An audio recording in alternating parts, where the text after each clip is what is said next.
Eu quero agradecer ao Levi e aos irmãos pelo convite para estar aqui com vocês hoje e participar desse momento de adoração e também de estudo da palavra dele a respeito de um assunto tão importante, né? E como o Levi falou, eu escrevi em 2016, na verdade foi publicado esse livro, e de lá para cá eu tenho falado muito sobre ele, continuado a pesquisar e, enfim, reescrever algumas coisas para uma futura edição daqui a alguns anos. E é sobre isso que eu gostaria de falar com vocês hoje à tarde. Então eu quero convidar vocês que abram suas Bíblias comigo lá em 1 Reis 17, por favor. Quando nós falamos sobre depressão, meus irmãos, eu não sei o que vem à mente de vocês, mas hoje em dia, quando se fala de depressão, as pessoas têm muitas ideias a respeito disso, né? Tanto no meio cristão, quanto fora do meio cristão também. Fora do meio cristão, as pessoas dizem que isso pode ser falta do que fazer, pode ser preguiça, pode ser sem vergonhice, pode ser outras coisas mais, né? No meio cristão, além dessas coisas, as pessoas incluem que pode ser pecado, que pode ser demônio, que pode ser qualquer outra coisa nesse sentido. E alguns podem dizer que na verdade não é nada dessas coisas, é uma coisa meramente física, não tem nada a ver com pecado, não tem nada a ver com a vida espiritual, é só a parte patológica que precisa ser tratada e uma terapia e isso resolve, né? Mas o que seria a depressão? Será que ela tem afetos, não é? Será que ela tem contatos, tanto com aquilo que é material quanto com aquilo que é imaterial no nosso ser, ou seja, com o nosso corpo e com a nossa mente, não é? Com a nossa alma? Será que a Bíblia fala sobre isso? Antes da gente ler o texto, é importante que a gente saiba, não é? A Bíblia não tem uma série de palavras que depois acabam sendo usadas e criadas na história da igreja. A Bíblia não tem a palavra depressão na Bíblia, como não tem a palavra trindade na Bíblia, como não tem uma série de outras palavras que nós cremos e pregamos e defendemos, como, por exemplo, a palavra missões. Não tem na Bíblia missionário. Mas a gente crê que todas essas coisas fazem parte da nossa vida por uma série de razões que agora não é o momento, não é? E a questão da depressão, embora ela não esteja na Bíblia, os sentimentos que carregam a pessoa que passa pela depressão estão na Bíblia, na vida de um monte de gente. E a moderna palavra depressão, embora ela seja usada ultimamente, mais ou menos 100 anos para cá, no contexto médico, ela já era usada antes por meio de outros termos para descrever a mesma ciência. Então, por exemplo, no século XIX, nós temos vários pregadores, como Charles Spurgeon, ainda antes, no século anterior, o Richard Baxter e outros homens de Deus, ainda no meio puritano, que denominavam esse sofrimento e essa doença, eles criam que era uma doença, como melancolia, porque era assim que a medicina da época tratava, melancolia. E antes ainda de melancolia, eram outros nomes que se davam, mas quando nós lemos o relato dessa enfermidade mental, é o mesmo relato da enfermidade mental que hoje se denomina depressão. Mas por que hoje se chama depressão, não é? A palavra depressão, ela foi tirada da topografia. Então, você está estudando um terreno, e aí você percebe que lá na frente existe um declive, uma depressão, um buraco. E aí você diz que tem uma depressão ali. Ou você está indo para a praia ou para qualquer outro lugar e você tem uma placa na estrada dizendo: cuidado, depressão, 500 metros à frente. O que você faz quando você vê essa placa? Você para e ora para não entrar em depressão, né? Lógico que não. Você sabe que tem um declive ali na frente. Você sabe que tem uma alteração no terreno. A palavra depressão, ela significa justamente isso. Ela é uma alteração no terreno. Daí então, aqueles que trabalham nas ciências médicas tiraram essa palavra de alteração no terreno para aplicá-la a algumas alterações que acontecem no corpo humano, na mente humana, nesse fenômeno que eles optaram por denominar depois de depressão, mas de depressão da alma, uma alteração no terreno da alma, que aí descrevem, não é, alterações hormonais, alterações de sono, alterações de humor, alterações de apetite, alterações de percepção da realidade, alterações de diversas ordens, não é? Alterações neuroquímicas cerebrais que fazem com que a pessoa às vezes tenha tristeza, às vezes não, mas às vezes tenha alguns surtos psicóticos, algumas imaginações que na verdade não são reais, ou às vezes uma tristeza profunda, ou às vezes um desejo de se matar, ou às vezes o desejo de matar alguém, como ocorre, por exemplo, na chamada depressão pós-parto, que só as mulheres têm por conta dessa alteração hormonal que acontece com elas quando elas dão à luz um bebê. Nem todas as mulheres passam por esse tipo de depressão, porque em nem todas ocorre essa alteração hormonal violenta ou descontrolada no momento do parto. Mas quando isso ocorre, é possível que a mulher chegue a ponto de matar o seu bebê.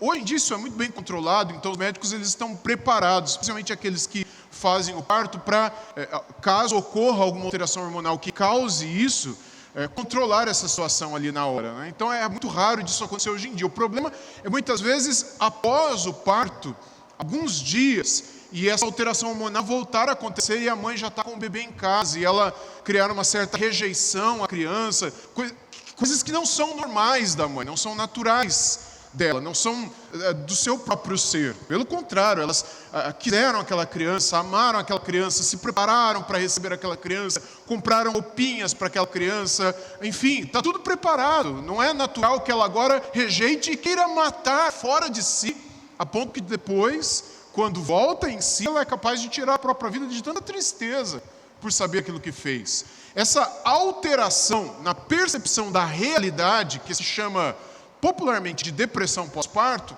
faz com que a pessoa perca a noção daquilo que está fazendo e seja capaz de tirar a vida de alguém. E isso pode acontecer com qualquer tipo de depressão. Ou tirar a vida de alguém, ou tirar a própria vida em níveis mais severos de depressão. Então a depressão, ela não é uma tristeza. Esse é o primeiro ponto que eu quero que vocês tirem assim, da mente de vocês. Depressão, para quem estuda depressão, não é tristeza, não é?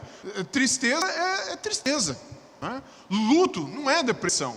Se faleceu uma pessoa que eu amo muito, eu fico triste, eu fico de luto, mas eu não fico em depressão, porque eu não fico doente por conta daquilo. Agora é óbvio que se passaram-se mais de 2, 5, 10 anos e aquele luto não passa, e eu ainda nutro alguns sentimentos de tristeza muito profundos, então pode ser que haja uma depressão de fato, porque não é natural que um luto dure tanto tempo assim. Então é um fenômeno diferente de um fenômeno natural, uma pessoa vive um luto por 6 meses, 1 ano, e depois ela volta à vida normal com uma lembrança triste daqueles que partiram, mas ela consegue superar aquele momento, depois de alguns meses, não é? Agora, não é só tristeza, que já está em depressão, toma remédio. Perdeu alguém, toma remédio. Eu perdi o trabalho, estou triste, toma remédio. Não passei no vestibular, meu namorado me deixou, toma remédio. Isso não é depressão, isso é tristeza, isso é uma frustração, isso é, enfim, algum sofrimento ruim que vem de alguma situação da vida. Agora, pode ser que essas coisas nos levem a uma alteração mental.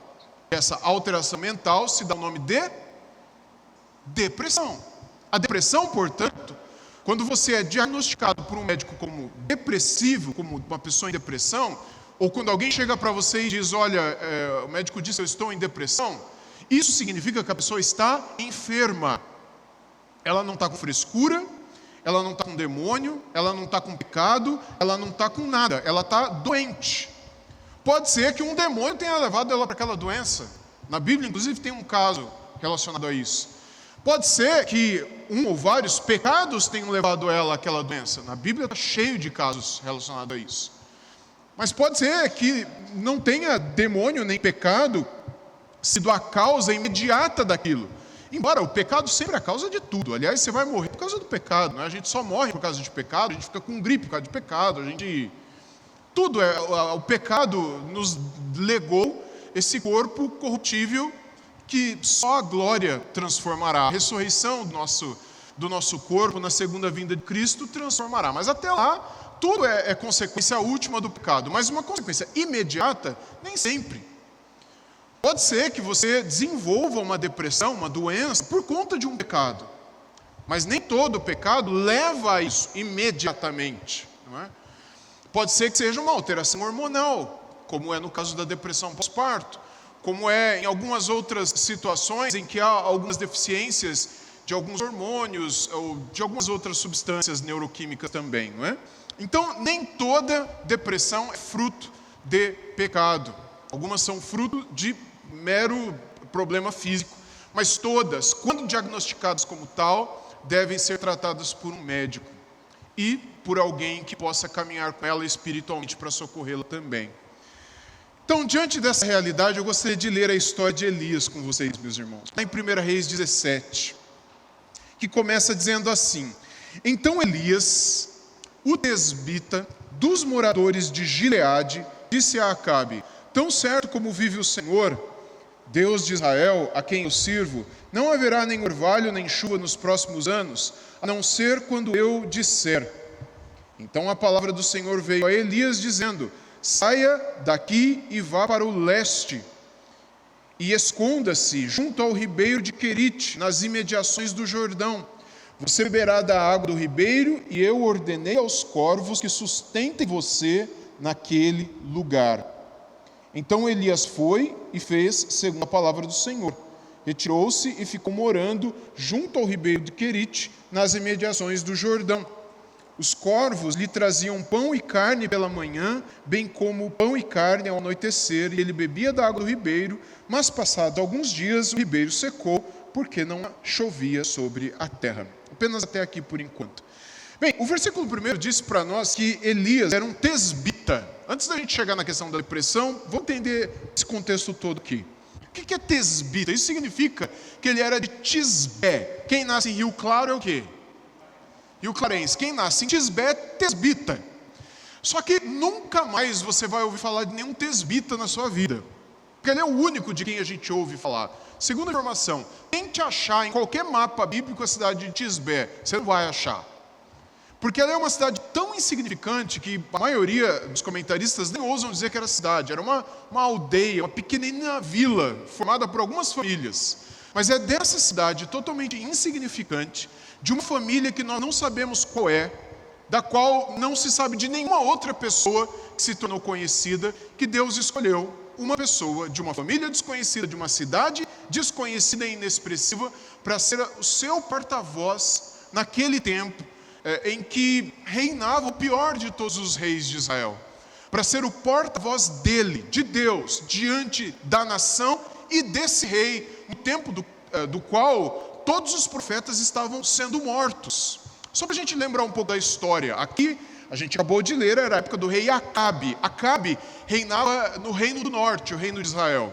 Antes dele, aliás, alguns reis antes dele, o reino era unido, havia a monarquia unida. Tudo começou com Abraão, lá em 2200 mais ou menos antes de Cristo, não é?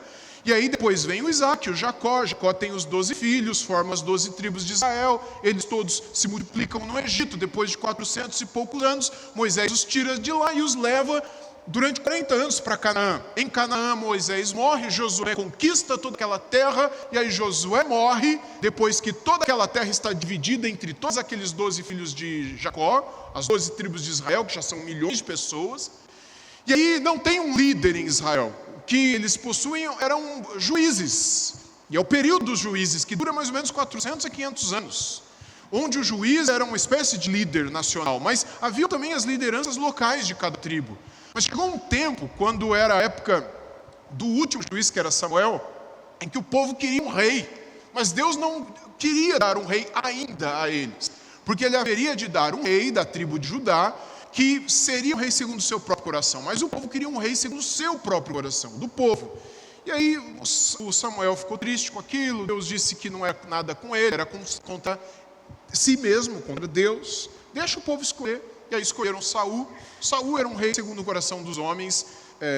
Vocês conhecem a história dele. Ele é a figura que no final da vida, pela atormentação de um demônio, de um espírito maligno enviado pelo próprio Deus, ele vivia em profundo sofrimento, tristeza e angústia, que é um tipo de depressão pela descrição daquilo que ele manifestava em termos de angústia, depressão, pensamentos de morte e tudo mais, que era ocasionado por uma espécie de opressão demoníaca. Mas um outro caso bem específico e extraordinário, não comum, não é? Depois que morreu esse rei, então vem um rei segundo o coração de Deus, que é da linhagem de Judá, como profetizado lá no final de Gênesis já, de que o cetro não se afastaria da tribo de Judá. E aí vem Davi, que é da tribo de Judá, é um descendente de Judá, que é filho de Jacó com Lia, não é? E aí Davi começa a reinar, Davi morre, vem Salomão, seu filho, e aí Salomão morre por conta dos seus inúmeros pecados. Deus disse que o reino se dividiria, e de fato se dividiu. Roboão, que era filho do Salomão, ficou com uma tribo e meia, embora ficou um pouquinho mais, que é o reino do sul, que é chamado de Judá, reino de Judá, que não era só Judá que estava ali, mas era chamado assim, capital Jerusalém. E o reino do norte, que ficou com Jeroboão, que depois ficou conhecido como Jeroboão I, porque teve um segundo, anos depois, reinou no reino do norte, que ficou conhecido como Israel, e a capital era Siquém, na Samaria. O reino do norte, reino de Israel, reino do sul, reino de Judá, todos descendentes de Jacó, todos descendentes de Abraão, mas se dividiram com 2 reis ao mesmo tempo. Dos reis do sul, todos eles foram descendentes de Davi, e eles tiveram reis bons e reis maus. A maioria eram reis maus. No reino do norte, nenhum era descendente de Davi, foram 3 ou 4 dinastias diferentes, são todos usurpadores do trono, e não teve um que prestou. Todos foram idólatras, ergueram altares para deuses pagãos, cananeus e outros deuses, não é? Mas o pior de todos os reis do norte foi quem? Foi o Acabe. É esse daqui, de 1 Reis 17. Desse rei, que é um rei de um reino separatista, um reino usurpado, um reino dividido, com um rei que não é descendente de Davi, não é legítimo, não está debaixo da bênção de Jacó de Gênesis 49. É um rei que usurpa o trono. De todos eles que usurparam, todos eles que foram idólatras, queimaram seus filhos a Moloque, fizeram um monte de coisa imprestável, errada, pagã. O pior foi Acabe. E, enfim, as consequências vieram, porque lá em Deuteronômio 28, 29 e 30, quando Deus deu as prescrições das bênçãos e maldições, não é? Com relação ao relacionamento dele com o povo, ele disse que enquanto o povo fosse fiel, Deus os guardaria e abençoaria, mas se eles fossem infiéis, Deus os abandonaria, e eles estariam à mercê dos povos. E aí o que aconteceu com o reino do norte? Eles ficaram à mercê dos povos. E aí o Acabe começou a fazer parceria com alguns outros reis para que ele não morresse, não perdesse território, não fosse conquistado. E nisso ele fez uma espécie de parceria política com o rei dos Sidônios e se casou com a filha deles, que era a Jezabel, a maior bruxa, a maior, enfim, feiticeira, assassina, sacerdotisa. Você pode chamar ela do pior nome que se queira chamar possível, é a Jezabel. Então o nome Jezabel é um nome que eu nunca ouvi falar de uma Jezabel. Alguém conhece? Aliás, não tem nenhuma Jezabel aqui, né? Amém. Você já conheceu alguma Jezabel? Eu nunca conheci uma Jezabel, porque quem conhece a história dela não dá o nome desse para a filha, né? Enfim, a Jezabel, ela veio, se casou com Acabe, mandou matar todos os profetas que restavam ainda do Senhor, trouxe todos os profetas lá de Sidom com ela, que eram profetas de Astarote, Baal, Azerá e um outro poste ídolo, e construiu altares a todos estes ao longo de todo o reino do norte, onde estavam as 10 tribos de Israel, 10 no reino do norte. E matar o povo, assim, amou aquilo. O texto bíblico no 1 Reis diz que o povo abandonou a aliança e se curvou diante desses altares. Mataram os profetas do Senhor e o povo não falou nada. Jezabel, quando via, matava, e matava mesmo os profetas do Senhor. O povo abandonou a aliança e todos os altares que restavam do Senhor, a ordem era que eles fossem destruídos. E altar é lugar de memória, não é? Então, onde houvesse memória de que ali um dia o Deus de Israel foi adorado, esses altares deveriam ser destruídos. De modo que, em todo o reino do norte, que em termos geográficos era maior do que o reino do sul, não havia mais nenhum altar, nenhuma memória de que um dia Deus foi adorado ali, não havia mais nenhum profeta do Senhor ali, e todo o povo havia abandonado a aliança. Mas tinha um tesbita. E Deus chamou esse tesbita, chamado Elias, e falou: você vai lá falar com o Acabe, com a Jezabel. Você vai se apresentar diante dele e vai dizer para ele que não vai chover durante 3 anos. 3 anos e meio, não é? Aqui na terra. Porque disso, é consequência, Deuteronômio 28, 29 e 30. Se vocês se afastarem de mim, não vai chover, não vai ter plantação, não vai ter animal, não vai ter nada. É consequência do pecado. A terra sofrerá a seca e vocês vão morrer. É a minha disciplina, o meu juízo contra vocês. O que passaria na sua cabeça se você fosse o tesbita? Mataram todos os profetas, derrubaram todos os altares. E Deus está me mandando falar com o rei e com a rainha. O que vai acontecer comigo? Vai ser o último dia da minha vida. Ou você teme a Deus e vai, ou você faz como Jonas. Pega um barco e vai para Tarsis, né? Para outro lugar. Mas não, Elias foi. Porque Elias não tinha medo de homens. Ele não tinha medo de reis, rainhas, poderosos. Ele não tinha medo de morrer. Elias, para todos que lemos os livros de 1ª e 2ª Reis, 2ª Reis ainda conta um pouquinho da história dele, a gente sabe como esse homem era um homem de Deus. Elias é considerado o maior dos profetas do Antigo Testamento pelos judeus, não é? Na época de Jesus, os judeus comumente chamavam a Bíblia hebraica, que era a Bíblia deles, que é o nosso Antigo Testamento, de Moisés e Elias.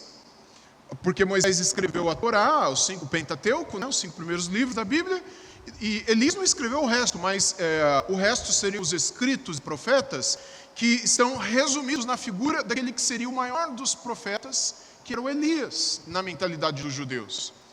Elias, portanto, ele era visto como um exemplo para todo o povo de Israel, um grande homem de Deus. Quando Jesus subiu no Monte da Transfiguração, provavelmente o Monte Tabor, e estavam ali Pedro e João, também viram Jesus transfigurado, quem apareceu ali para ele? Moisés e Elias. Justamente por conta dessa figura, sabe, de destaque que Elias tem junto de Moisés, como os 2 grandes luzeiros, que apontam para o povo a lei e as escrituras, as histórias, que levam o povo de Deus, por meio da palavra de Deus, para mais perto desse santo Deus. De modo que esse é o homem que a gente está falando. Elias vai, se apresenta, fala para o rei e, surpreendentemente, ele não é morto. Enquanto todos os outros profetas foram mortos. Ele sai daí e ele vai para um ribeiro.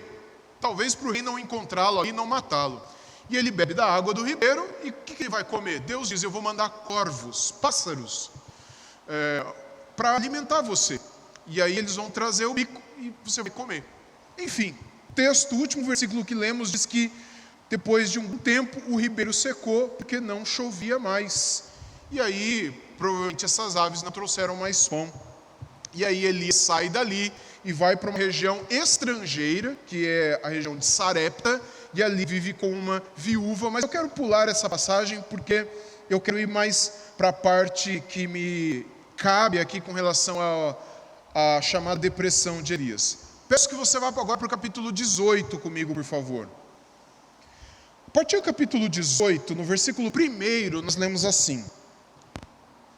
Capítulo 18, versículo 1. Essa água aqui é minha, né? Isso, ok, obrigado. Muito tempo depois, no 3º ano da seca, notem, irmãos, 3º ano da seca, já fazia 3 anos que isso estava acontecendo. A palavra do Senhor veio a Elias dizendo, vá apresentar-se a Acabe, porque farei cair chuva sobre a terra.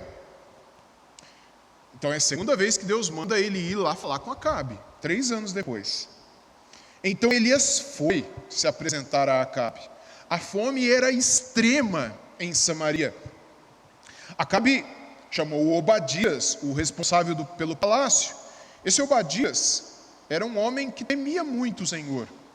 Assim, quando Jezabel exterminava os profetas do Senhor, Obadias tomou 100 profetas e em grupos de 50 os escondeu em cavernas e os sustentou com pão e água.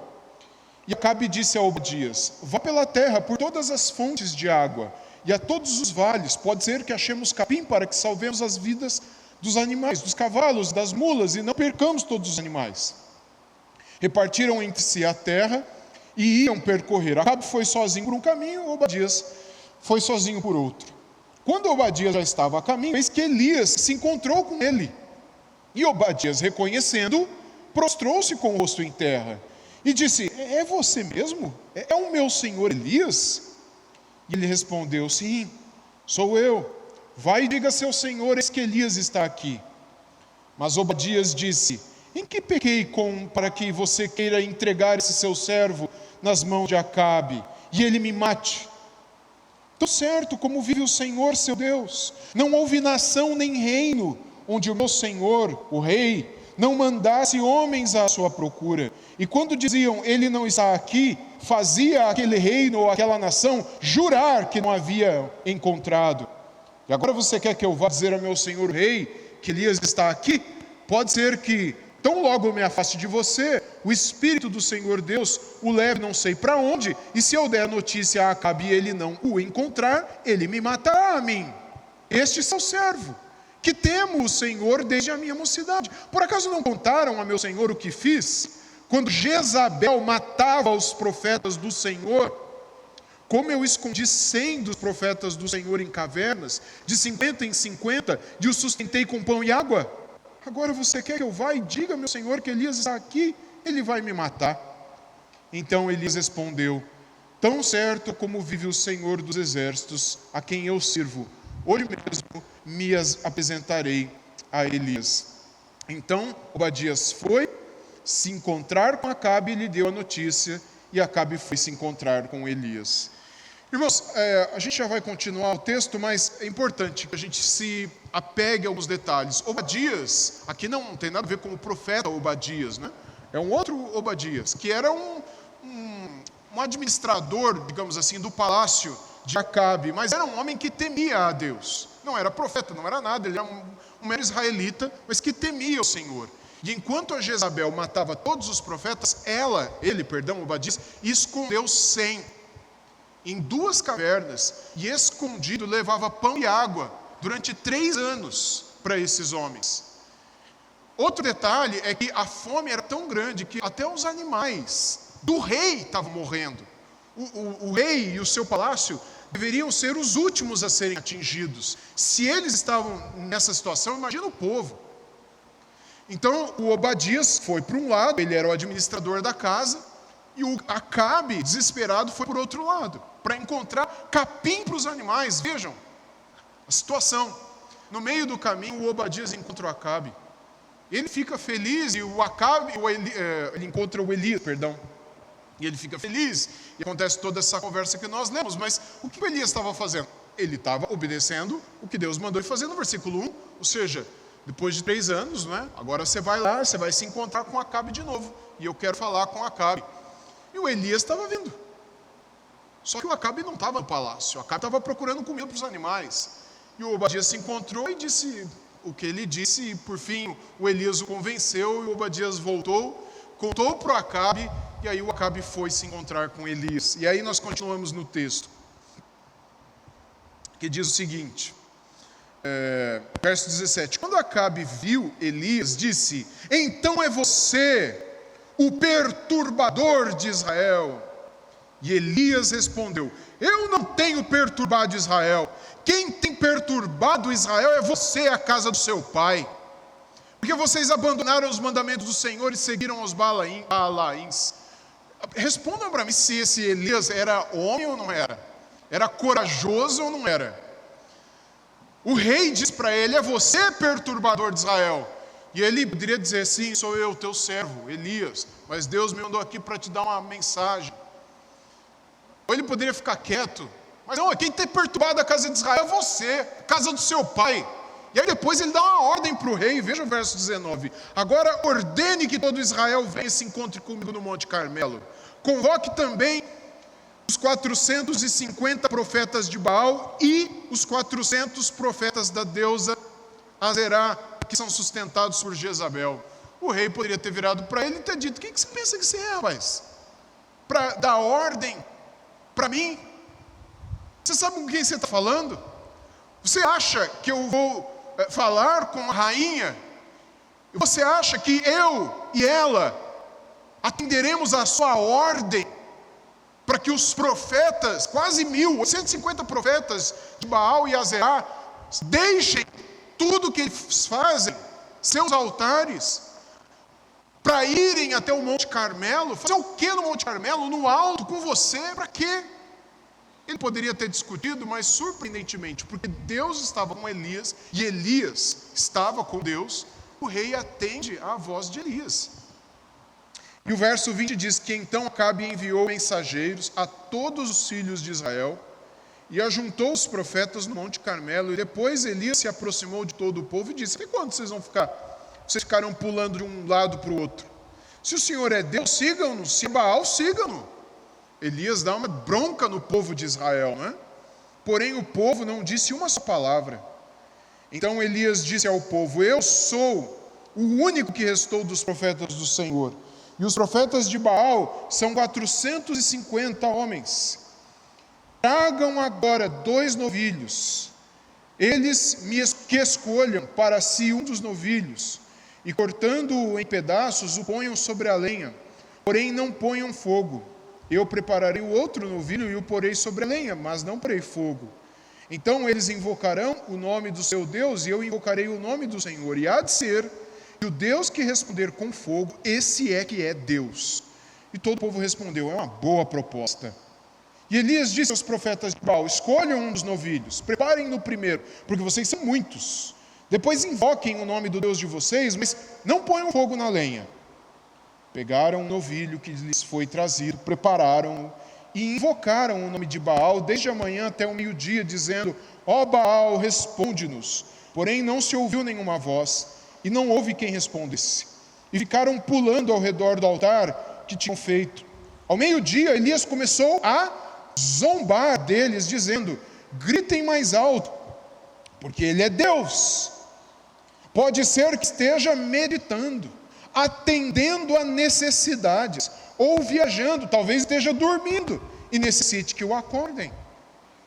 Elias começa a zombar dele. Eu não sei como é que está na sua versão, no versículo 27.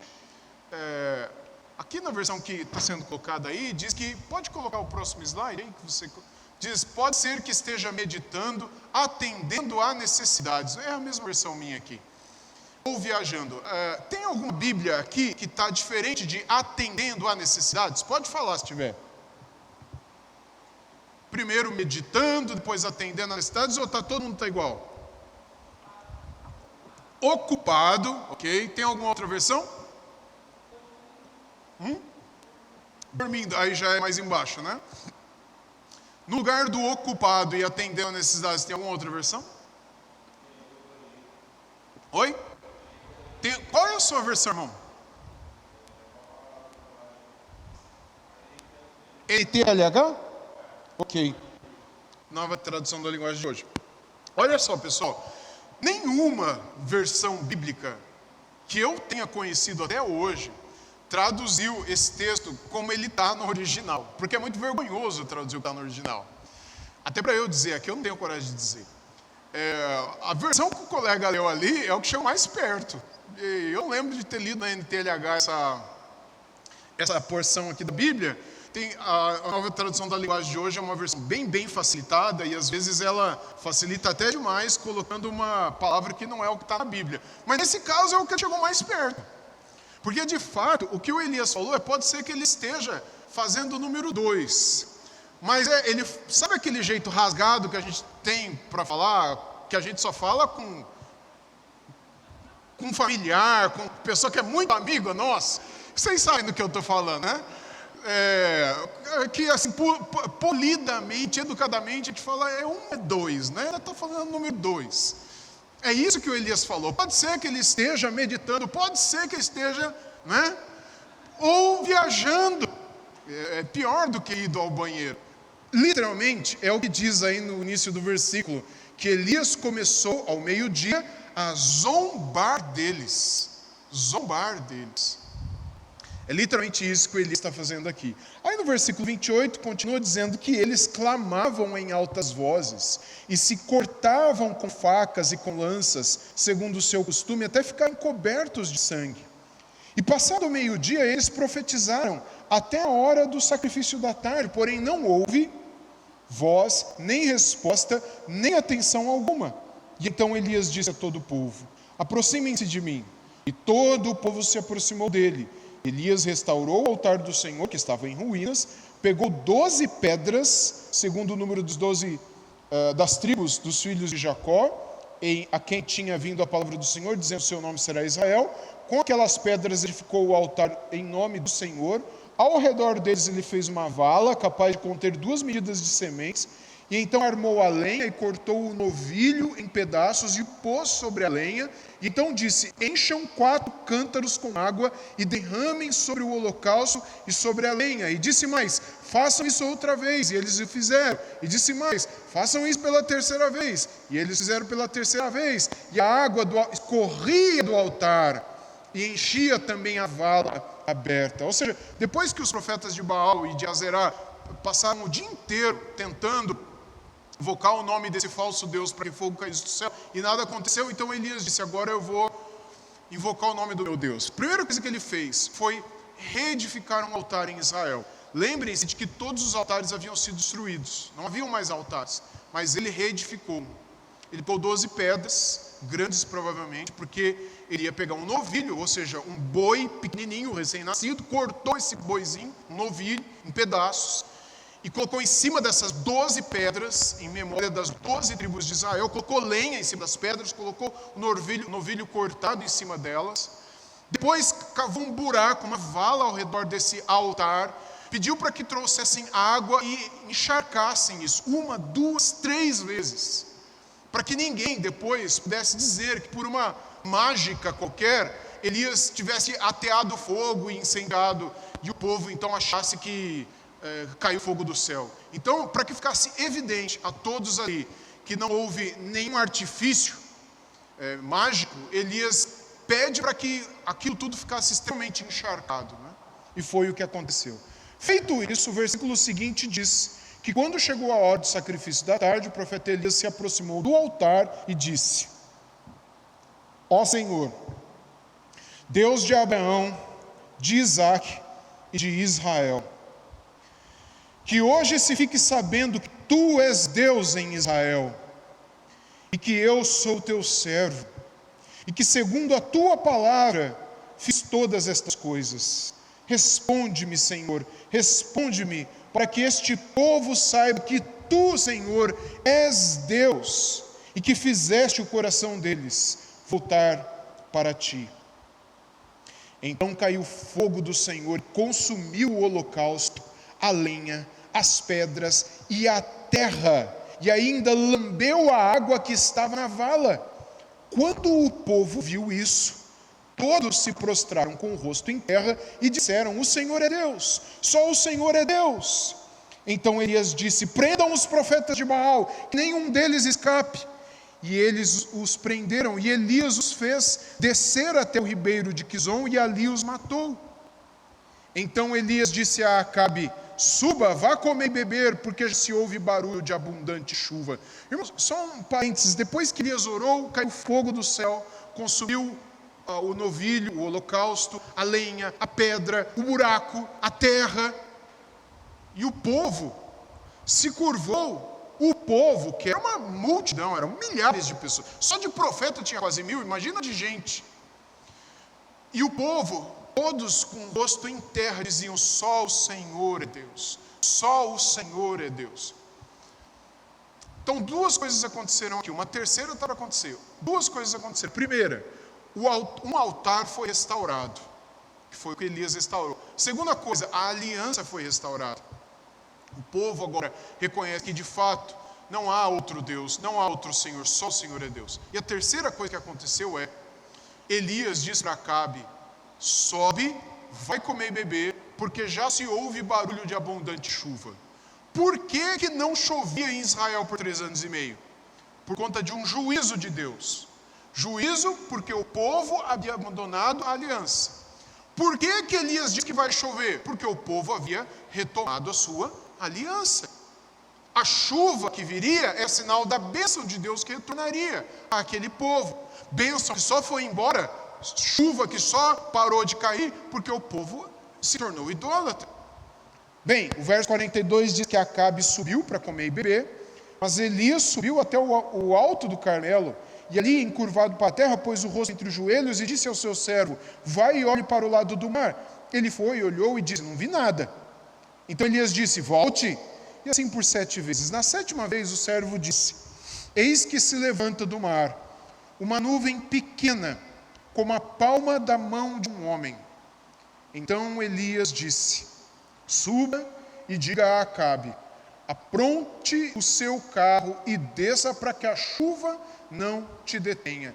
Irmãos, aqui a gente vê também, mais uma vez, a fé de Elias. Porque, primeiro, Elias tinha dito, quando nem nuvem tinha no céu, ele disse para o Acabe: vai correndo para o palácio, porque já se ouve barulho de abundante chuva. Nem tinha nuvem no céu. Segundo lugar, ele sobe no Alto Carmelo, enquanto o Acabe está comendo e bebendo, ele pede para o seu servo, provavelmente era um profeta também, um aprendiz de profeta, algo assim, para ele ver se do lado do mar Mediterrâneo, que dá para ser visto do Alto do Carmelo, se tinha alguma nuvem. E o rapaz foi: eu não vejo nada. Vai de novo, não vejo nada. Vai de novo, 7 vezes. Na 7ª vez, o garoto disse: olha, eu vejo uma nuvem, mas é do tamanho da palma da mão de um homem. Aí o Elias disse: então você pode ir até o Acabe e diz para ele que vai chover. É fé, irmãos. É a mesma fé daquele preguiçoso. Você já viu esse meme na internet? Que ele sai de casa, ele olha para o céu, ele vê que tem uma nuvem só pequenininha, que nem eu estou vendo aquela nuvem ali pela janela, e fala: vai chover, não vou trabalhar hoje não.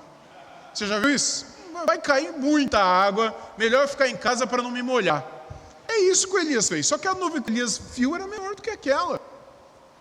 Só que Elias cria que diante do arrependimento do povo, Deus mandaria chuva, porque isso era um sinal de que a bênção de Deus viria. O povo restaurou a aliança, o altar foi restaurado, a bênção voltará. Quem sabe o rei se converterá, e aquela bruxa se converterá. E aí o Elias, no último versículo, o versículo 45, penúltimo na verdade, disse: em pouco tempo, o céu escureceu, com nuvens e vento, e caiu grande chuva. Aquilo que começou com uma nuvenzinha, né? Acabe subiu ao carro e foi para Jezreel. A mão do Senhor veio sobre Elias, que cingiu os lombos, e correu na frente de Acabe até a entrada de Jezreel. Mais um milagre aqui, ou seja, o Elias, a pé, chegou na frente de Acabe, numa carruagem, lá em Jezreel, onde estava Jezabel, no palácio, lá na cidade de Jezreel. Bem, até aqui, irmãos, são situações extraordinárias, são fenômenos que nunca se repetiram.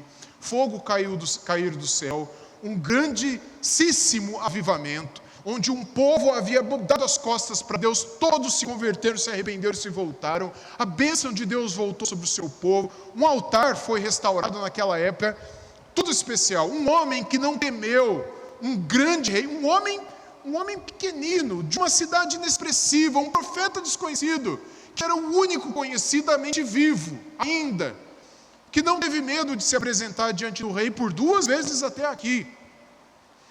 E agora ele corre até o palácio de Jezreel. Se você fosse Elias, o que passaria pelo seu coração? Eu vou dizer o que passaria pelo meu. Se eu fosse Elias, eu pensaria: Senhor, o altar foi restaurado, o povo se voltou para o Senhor, a chuva está aqui, a terra está sendo regada, as plantas, os animais, tudo novamente vão ser abençoados. O rei viu tudo isso, e o rei é um israelita. O rei hoje certamente vai se converter, ele está indo para o palácio, ele vai contar para Jezabel, ela está vendo a chuva, ela vai se converter. No meu coração de Elias, eu acreditaria que para Deus não há impossíveis, não é? É hoje que o rei e a rainha se convertem. Porém, agora entra a grande depressão de Elias, capítulo 19. Acabe contou, verso 1, 19:1. Acabe contou a Jezabel tudo o que Elias havia feito e como havia matado os profetas à espada.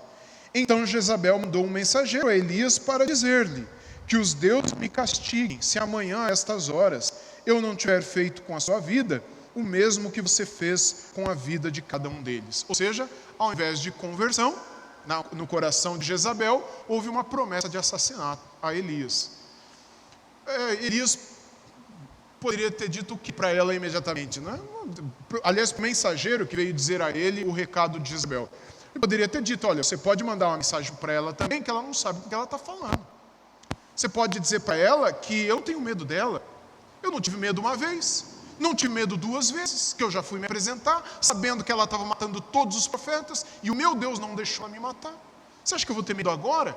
Eu não tive medo de 850 profetas no Monte do Carmelo, eu vou ter medo de uma mulher que diz para mim: amanhã eu vou te matar? Fala para ela que eu temo a Deus, o meu temor é do Senhor, e não de homens ou mulheres. Mas foi isso que Elias fez? Foi, irmãos? O que Elias fez? O que Elias fez? Ele fugiu. Porque uma mulher falou para ele: amanhã a gente conversa. Irmãos, a síndrome do Elias, ela se faz presente até os dias de hoje em todos do sexo masculino. Seja menino, quando a mãe fala: chegar em casa a gente conversa. Seja nos casados, quando a esposa diz para ele: depois a gente conversa. Não tem um homem que não fica com medo, ele não fala. Ele nunca vai confessar isso para a esposa, mas por dentro ele pede para Deus, para Jesus voltar. Ele pede para alguma coisa acontecer. Porque, não que as irmãs sejam como Jezabel, não é essa a minha acusação, longe de mim, algo assim. Mas o homem se vê dessa maneira. O Elias fugiu. A gente não sabe porquê, a Bíblia não diz porquê, obviamente não tem nada a ver com isso que eu estou falando, né? Mas o Elias fugiu. E o texto bíblico diz que, no versículo 3, ele ficou com medo. Levantou-se e, para salvar a vida, ele cuja vida havia sido salva pelo Senhor nas vezes anteriores, mas agora ele quer se salvar. Se foi e chegou a Berseba, que pertence a Judá, e ali deixou o seu servo. Ele mesmo, porém, foi para o deserto caminhando um dia inteiro. Por fim, sentou-se debaixo de um zimbro, sentiu vontade de morrer e orou: basta, Senhor, tira a minha vida, porque não sou melhor do que os meus pais. Irmãos, o Elias, ele estava no Monte Carmelo, no norte do Reino do Norte. O texto aqui diz para a gente que ele saiu de lá, atravessou o Reino do Norte inteirinho, cruzou a fronteira com outro país, chegou em Judá, no Reino de Judá, atravessou o Reino de Judá inteirinho e chegou em Berseba, que fica no sul do Reino do Sul. Você tem noção? É como você sair do norte do Brasil, do Pará, e ir lá para a Patagônia, no sul da Argentina. Tudo isso para fugir de uma mulher. Quando ele chegou lá em Berseba, no sul do Reino do Sul, ele deixou aquele servo dele que viu a nuvem lá no Monte do Carmelo: fica aí que eu vou sozinho caminhar. Ele caminho de um dia, nas medidas bíblicas, é algo equivalente a 40 quilômetros para nós hoje. Ele caminha essa distância, caminho de um dia, cerca de 40 quilômetros, até o deserto, que provavelmente é o deserto de Berseba, né, que até hoje existe, está lá ainda até hoje. E lá no deserto de Berseba ele encontra um zimbro, que é uma árvore não muito alta, 2 metros, no máximo 3 metros, com algumas folhas, é uma das poucas que tem folhas no deserto, espinhosas. E ele se senta debaixo daquela sombra e ele pede para morrer. Pede para morrer. Você já viu alguém pedir para morrer? Que é crente? Eu quero morrer. Chega, não quero viver mais. Se um crente chega para você e fala que quer morrer, o que você fala para esse crente? Isso não é coisa de crente. Não é verdade? Quer morrer? Por que você quer morrer? Porque eu não vejo a hora que Jesus volta. Sabe essa escatologia piedosa, disfarçada, não é? Porque na verdade a pessoa não quer que Jesus volte, ela quer se matar. Mas como ela não tem coragem de falar isso, ela fala que ela quer que Jesus volte. Quando na verdade não é isso que ela quer dar um fim para o sofrimento dela. E Elias sente esse desejo de morte. E ele diz: basta, Senhor, eu não sou melhor do que os meus pais. Ou seja, eu não sou melhor do que essa nação. Tira a minha vida. Ele pede a sua própria morte. O que fez com que esse homem, que não tinha medo da morte, quando foi aquela primeira vez, quando foi a segunda vez, quando enfrentou os profetas de Baal e de Azerá, que não, em momento algum, teve momento da morte, o que fez com que esse homem agora pedisse para morrer? O que se passou na mente desse homem? Seria um pecado? Quem ousaria dizer que ele estava com medo de Jezabel porque ele não cria que Deus poderia guardá-lo? Ah, se fosse eu ali, aconselharia o Elias e diria para Elias: isso é temor dos homens. Elias, você não sabe que Deus é mais forte. Elias, você não crê que Deus pode te guardar. Elias, a gente não poderia dizer tudo isso para Elias? Bem, meus irmãos, vamos continuar. O texto diz no versículo 5 que ele se deitou e dormiu debaixo de um zimbro. E eis que um anjo tocou nele e lhe disse: levante-se e coma. Elias olhou, viu, perto da sua cabeça, um pão assado sobre pedras em brasa. O anjo fez um pão assado sobre pedras que estavam em brasa, e um jarro de água que o anjo trouxe para ele. Comeu e bebeu e tornou a dormir. Ou seja, ele queria dormir longe, ele queria ficar longe de todo mundo, ele queria ficar sozinho, ele queria ficar dormindo e queria morrer. Esse era o Elias. E aí vem um anjo, e o anjo poderia dizer para ele o quê? Elias, olha o papelão, Elias. Você não sabe o que estão falando de você lá em Israel. Porque uma mulher chegou e disse para você: amanhã a gente vai resolver essa situação. Você fugiu, Elias. Você não confia em Deus. Você não tem a lembrança do que Deus fez com você, te guardando 2 vezes e depois uma terceira no camelo. O anjo poderia dar tantas palavras a ele de confrontação, de um suposto pecado, mas o anjo diz o quê? Levanta-se, Elias, come. O anjo não o confronta em nenhum momento. E aí depois que Elias comeu o que o anjo lhe deu, Elias fez o quê? Ele voltou a dormir. E aí, o texto bíblico no versículo 7 diz que o anjo do Senhor voltou, tocou nele e lhe disse: levante-se e coma, porque a viagem será longa. Ou seja, o anjo deu comida de novo para ele, agora falou: agora a gente vai caminhar. Exercício físico também. E aí o Elias, versículo 8, então Elias se levantou, comeu e bebeu, com a força daquela comida caminhou 40 dias e 40 noites, até o Horebe, o monte de Deus. Estou pensando na geografia um pouquinho mais aqui. Ele estava lá em Berseba, no deserto de Berseba, que era no Reino do Sul, no sul do Reino do Sul de Judá, e agora ele vai até o Horebe. O Horebe, irmãos, é na divisa com o Egito, é parte do Monte Sinai. O Monte Horebe e o Monte Sinai é junto, é o chamado Monte de Deus, é perto de onde ele recebeu os 10 mandamentos, o Moisés, né? 40 dias de caminhada do sul de Israel até lá, era quase no Egito. Quase perto do Mar Vermelho. E Elias foi, junto com o anjo, 40 dias caminhando. Chegou lá, ele fez o quê? Ele entra na caverna. Ele quer viver. Versículo 9, ali, quando chegou ali, entrou numa caverna, onde passou a noite. E eis que a palavra do Senhor veio a ele e lhe disse: o que você está fazendo aqui, Elias? Irmãos, Deus não pergunta isso porque ele queria confrontar Elias. O que você está fazendo aqui, rapaz? Não é isso. Mas é aquele tipo de pergunta que chamamos retórica, onde ele quer, com a pergunta, fazer a pessoa pensar: o que você está fazendo aqui? Por que você chegou aqui? Olha a resposta do Elias. Ele respondeu: tenho sido muito zeloso pelo Senhor, Deus dos exércitos, porque os filhos de Israel deixaram a tua aliança, derrubaram os teus altares, mataram os teus profetas à espada, só fiquei eu, e eles querem tirar minha vida. Irmãos, presta atenção nesse versículo. O que o Elias respondeu para Deus? Em primeiro lugar, Elias disse para o Senhor que os filhos... Tudo isso porque ele queria que Deus matasse ele. Ele queria morrer. Então, o argumento para o Senhor me matar é o seguinte: em primeiro lugar, os filhos de Israel deixaram a tua aliança. Então, por que eu vou continuar vivo? Todo mundo deixou a aliança. Se eu sou Deus, qual é a minha pergunta para eles? Deixaram minha aliança? Você se esqueceu do que aconteceu 40 dias e poucos atrás? O que aconteceu quando o povo colocou o rosto em terra? Quando eu mandei aquela nuvenzinha, chuva, o povo restaurou a aliança. Não abandonaram a aliança não, Elias. Olha outra coisa que Elias falou: derrubaram os teus altares. Eu, no lugar de Deus, poderia ter dito, derrubaram os altares. Bom, derrubaram, mas você lembra o que você fez com aquelas 2 pedrinhas que você pegou e levantou no Alto Carmelo? Como é que é o nome daquilo mesmo, Elias? É altar, não é? Você mesmo fez. Derrubaram todos os altares.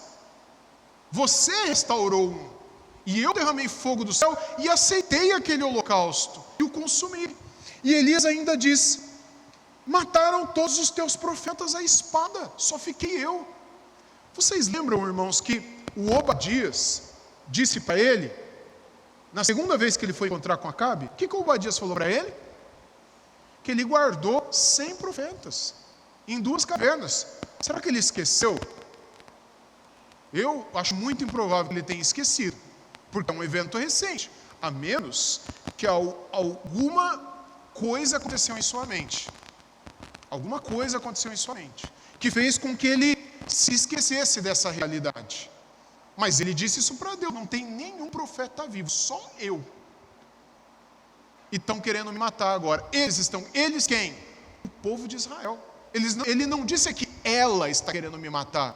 Ele diz, eles quem? Os filhos de Israel que deixaram a tua aliança. Entra na mente de Elias. Elias, ele diz 3 coisas para o Senhor. Primeiro, segura-se eles aqui em cima, abandonaram a tua aliança. Segundo, derrubaram os teus altares. Terceiro, mataram todos os teus profetas e agora eles querem tirar a minha vida. Qual dessas coisas é verdadeira? Nenhuma. Será que Elias estava conscientemente mentindo para Deus? Será que Elias achava que ele poderia enganar a Deus para que Deus o levasse para o céu?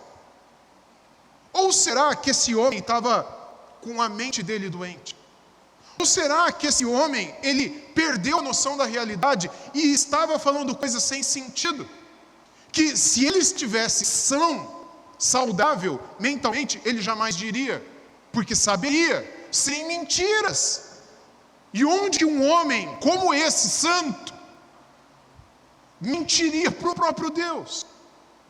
O Deus dele, que em outros casos matou pessoas porque mentiram para ele, Deus.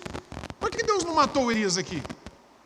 É curioso que o texto continua dizendo o seguinte, verso 11, então foi-lhe dito, saia daí e fique diante do Senhor. Aqui provavelmente o anjo disse isso para ele, no monte, o monte é o Horebe, não é? O Sinai. E eis que o Senhor estava passando, e um grande e forte vento fendia os montes e quebrava as rochas diante do Senhor, mas o Senhor não estava no vento.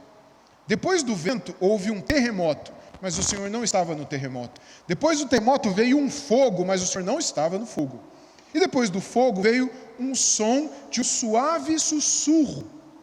Quando Elias ouviu isso, cobriu o rosto com o manto e se pôs à entrada da caverna.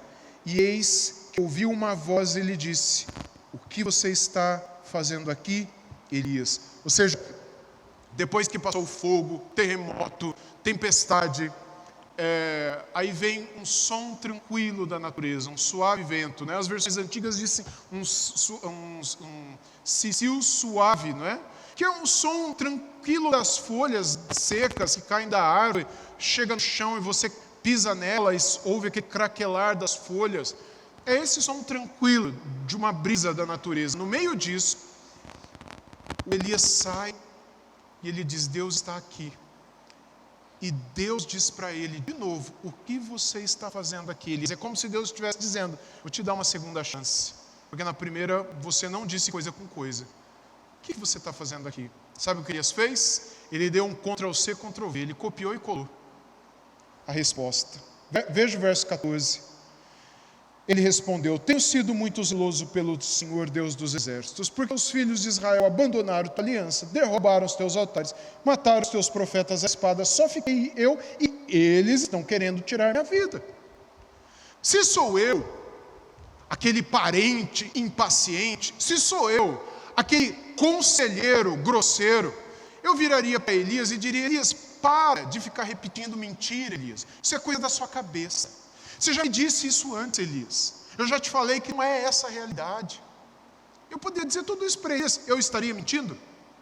Não. Eu poderia dizer um monte de coisas. Por que Deus não diz isso para Elias? Porque Deus, em primeiro lugar, Deus não é tolo como eu. Deus não é insensível, como muitos de nós, às vezes somos, diante do sofrimento de alguém, que nós julgamos achar, saber por que aquela pessoa está sofrendo. E acusamos, maltratamos, julgamos, etc. Mas Deus não faz nada disso. Pelo contrário, o texto termina, e aqui eu termino também o texto. Os últimos versículos, do 15 ao 18, nós lemos o seguinte: Então o Senhor disse a Elias: Vá, volte ao seu caminho para o deserto de Damasco. Chegando lá, unja Azael como rei da Síria. Unja também Jeú, filho de Ninsi, como rei de Israel, e Eliseu, filho de Safate, de Abel-Meolá, como profeta em seu lugar. Quem escapar à espada de Azael, Jeú o matará. Quem escapar à espada de Jeú, Eliseu o matará. Também conservei em Israel 7.000, todos os joelhos que não se dobraram a Baal e toda a boca que não o beijou. Finalmente, Deus diz que reservou 7.000 pessoas, não necessariamente profetas, mas pessoas que guardavam em seu coração o temor do Senhor. Mas, curiosamente, Deus não responde a Elias com relação aos erros, às mentiras, às inverdades que Elias havia dito ao Senhor pela segunda vez. Mas Deus simplesmente diz: olha, você vai voltar o seu caminho, vai colocar em prática o dom que eu te dei. Você é profeta, você vai ungir pessoas. Você vai voltar para Damasco, lá na Síria, e vai ungir Azael como rei lá. Agora, ele estava no Horebe, lá perto do Egito. Ele vai 40 dias até Berseba. De Berseba, ele vai atravessar o reino do sul, que é o reino de Judá. Do reino de Judá, ele vai atravessar o reino do norte, que é Israel. Ele vai atravessar a fronteira com a Síria e vai atravessar o deserto da Síria. Vai até o outro lado, até Damasco. Eram uns 2 meses de caminhada, até chegar lá naquele lugar onde Deus falou para ele ungir um novo rei lá. De lá ele ia voltar para Israel de novo e ungir um novo rei no lugar do Acabe. E depois ele ungiu Eliseu no lugar dele como novo profeta, porque ele estava querendo morrer, não estava querendo morrer. Então você vai ungir um novo profeta no teu lugar. Mas pode ficar tranquilo que nem morrer você não vai. Como é que Elias morreu? Ele não morreu, gente. Nem morrer ele não morreu, nem isso Deus deu para ele. Elias foi levado na vista do próprio Eliseu, com carros de Israel e os seus cavaleiros, né, com carruagens que o levavam no meio de um redemoinho para o céu. Nem morreu o homem, não morreu. Ele que tanto pediu para Deus matá-lo, não é? Mas Deus o levou de forma mais gloriosa à sua presença. Irmãos, eu sei que eu já falei demais, mas eu quero encerrar com algumas aplicações práticas para a nossa vida. Diante de tudo isso, aquilo que vimos no 17 e no 18, esse homem de Deus, que indiscutivelmente era um homem santo de Deus. No capítulo 19, não dá para dizer que é por conta de Jezabel, ele ficou com medo. Não se justifica uma afirmação tão simplista assim. Elias não ficaria com medo de uma simples frase, nem que fosse do homem ou da mulher mais temível do mundo, porque Elias não tem perfil de alguém que tem medo de morrer, ou que quer fugir, não. Ele provou isso antes, e provará depois, quando numa terceira vez ele vai se apresentar de novo para Acabe e para Jezabel depois. Se vocês continuarem lendo o livro de 1 Reis, você vai ver que ele se apresenta de novo diante desses reis, rei e rainha. Ele não tinha medo da morte. Porém, alguma coisa foi alterada na mente de Elias. Mas a Bíblia não fala. É óbvio que a Bíblia não fala. A Bíblia não é um livro de ciência. A Bíblia não é um livro, um compêndio de medicina para nos descrever quais as doenças estão presentes na mente, no corpo de cada um dos seus servos. Mas as coisas que são descritas aqui apontam para alguém cuja mente foi alterada, cuja percepção da realidade foi alterada. E que claramente não estava deliberada e conscientemente mentindo para o seu próprio Deus. Até porque o próprio Deus não acusa de mentira. Pelo contrário, é mesmo, Elias, derrubaram todos os altares. É mesmo, Elias, abandonaram toda a aliança. Mataram todo mundo, só sobrou você. Agora, eles estão querendo te matar, Elias. Deus não fala nada, ele só ouve. Só ouve. E depois fala: tá bom, agora você volta lá, você unge aquele rei no lugar do outro, agora você faz aquilo lá, agora vamos caminhar mais um pouco, Elias. Podia ser aqui, mas eu gostaria que fosse lá. Não é curiosa, pelo menos, a forma como Deus lida com esse momento da vida de Elias? Deus poderia lidar de outra forma, mostrando pecados, dizendo outras coisas, mas Deus cuida de Elias. Deus manda um anjo para cuidar de Elias. Deus manda comida para Elias. O que eu aprendo com isso, irmãos? Em primeiro lugar, que por mais santo ou santa que você lutar para ser, ainda assim você não está livre de passar por depressão ou por alguma alteração mental que faça com que você perca a noção da realidade, que você perca a noção do que de fato aconteceu há pouco tempo da sua vida e seja capaz de dizer coisas que não são. E que ainda que alguém venha e diga para você isso é coisa da sua cabeça, você vai continuar achando coisa que não é. E se alguém perguntar para você o que aconteceu, você vai continuar defendendo aquilo que você acha, porque a tua percepção da realidade está alterada, porque a tua mente está doente. A mente adoece. Como é que Deus age conosco nessa situação? Ele cuida de nós. Essa é a grande lição que eu aprendo desse texto. Se nós viermos a passar pelo que Elias passou, Deus estará silenciosamente presente sempre ao nosso lado, cuidando de nós. Porém, a segunda e última lição que eu aprendo desse texto é: se você não for essa pessoa que vier a passar como Elias passou, mas você for alguém que ver alguém passando por essa situação, qual deve ser a sua atitude? Sua atitude deve ser a mesma do anjo de Elias. A sua opção não deve querer ser a de acusador, até porque nós sabemos quem é o acusador. Mas o anjo de Elias, aquele que vai lá no deserto, onde ele só quer dormir e só pede para morrer, ficar do lado dele e levar comida e um pão, assar um pão, ou passar na padaria e levar um café da tarde para ele. Será que isso é ser cristão? Foi isso que Deus fez por 2 vezes por meio do anjo de Elias. Depois você pode chamar essa pessoa para caminhar com você, como o anjo fez com Elias. Não precisa ser 40 dias até o Monte Horebe. Pode ser dar uma volta no quarteirão. Por que foi o Monte Horebe? Não podia ser ali mesmo? Não podia ser dar uma volta no Zimbro e depois deixar? Não sei, mas Deus quis que fosse no Horebe. E ele foi até lá. Você não precisa... Mas você pode chamar essa pessoa para ir com você em algum lugar, dar uma volta de carro, dar uma volta de quarteirão, no quarteirão. Você pode se colocar no lugar dessa pessoa, você pode agendar um médico para essa pessoa, ir num terapeuta, num psicólogo, num psiquiatra com essa pessoa, agendar no teu celular o dia da consulta dela, para que ela não se esqueça, ou se ela optar por esquecer, você fazer questão de levá-la com o seu carro. E na hora que ela tiver que tomar um remedinho, coloca no seu celular a hora que ela tem que tomar, para você mandar uma mensagem, jogar para ela e falar: estou te ligando para te lembrar. Porque se eu tivesse doente, eu queria que você me lembrasse. Então, como eu gosto de você, eu estou fazendo aquilo que eu queria que você fizesse comigo, se você gosta de mim.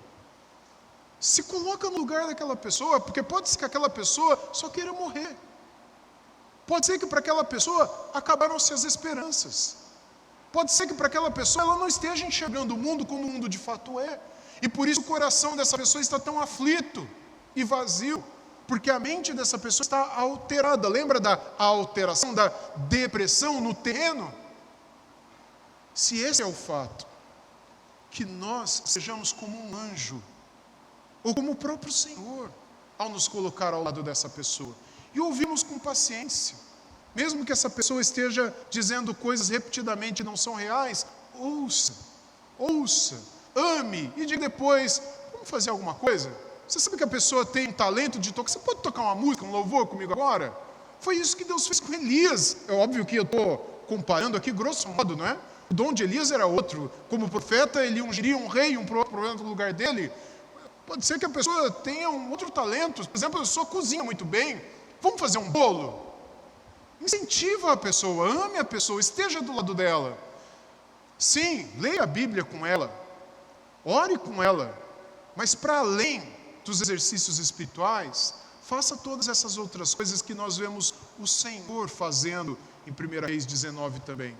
Porque assim eu creio que nós iremos glorificar e agradar o nosso Deus e sermos uma bênção na vida daquelas pessoas que sofrem.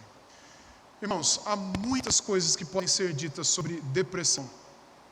Mas eu creio que essa história presente na vida de Elias, ela ajuda a gente, ou pelo menos clareia para nós alguns aspectos que hoje são muito necessários de serem percebidos por todos nós como cristãos. Que Deus nos ajude, não somente a confiarmos de que Ele cuidará de nós se precisarmos dEle nesse sentido, mas também a sermos instrumentos nas mãos dEle para abençoarmos pessoas com as quais nós convivemos e viermos a passar por essa situação. Amém? Vamos orar. Amado Deus, muito obrigado por essa porção da sua palavra que nos ensina do teu amor e do teu cuidado, de como o Senhor cuidou do teu servo Elias, de como também o Senhor cuida de nós, de como o Senhor enviou um anjo para poder sustentá-lo, de como o Senhor também envia a nós, mas não só anjos, mas também teus servos e servas, para dar a nós aquilo que o Senhor mesmo deseja oferecer. Nós te louvamos pelo teu cuidado, pelo teu amor, pela tua compaixão, por essa graça imerecida com a qual somos tratados todo dia. Que com a mesma compaixão e graça possamos cuidar daqueles com quem convivemos.